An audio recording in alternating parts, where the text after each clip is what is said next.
can we talk a little bit more about your book Get Out of the Ghetto Mentality, which is obviously focused around the youths and the current thinking of youths and how this affects them on a day-to-day basis.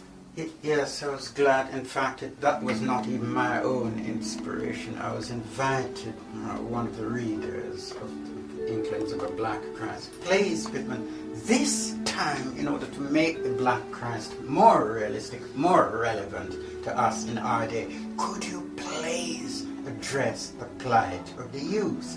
There is individualism, there is sectional development between North and South. We're going to have Meadows versus St. Anne's. What is this?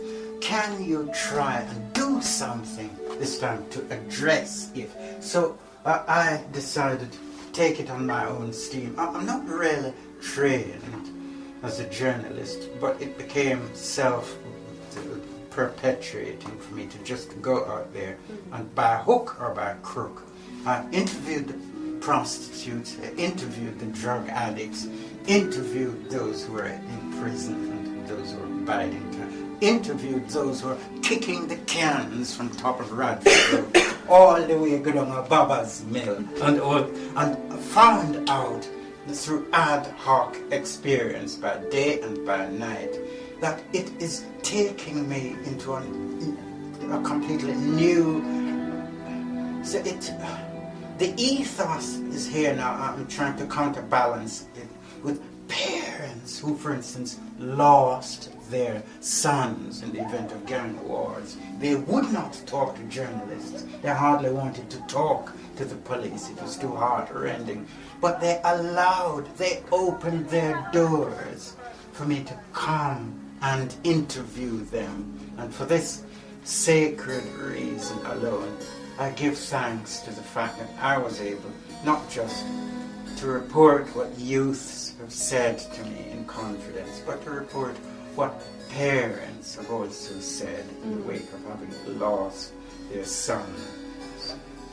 Do you think that if we maybe had a black chief constable in Nottingham, things would be different? When you mention a black man holding a key position, it worries me in some way.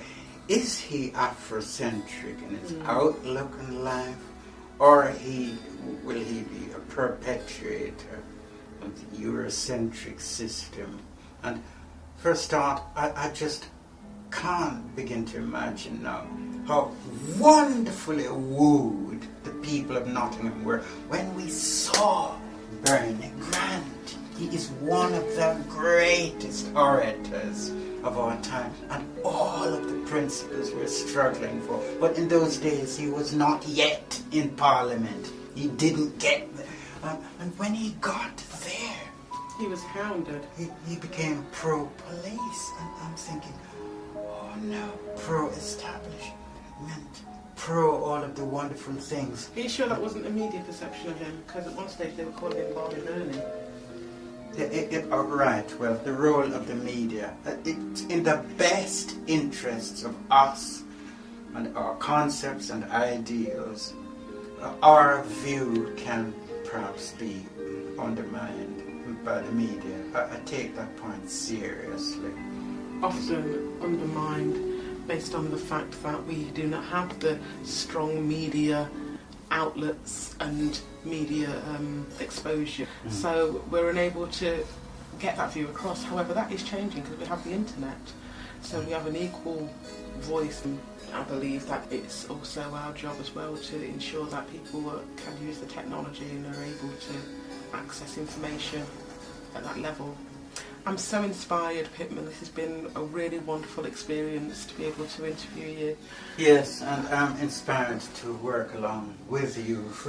Recently you have invited me to become a director of Go Digital, and it's a pleasure to serve and work with you and to see the initiatives you have made in education from the early years. You're teenager in this community of St. Anne's, and you have stopped at nothing to develop all of your inner strength, your resourcefulness, and you're resilient.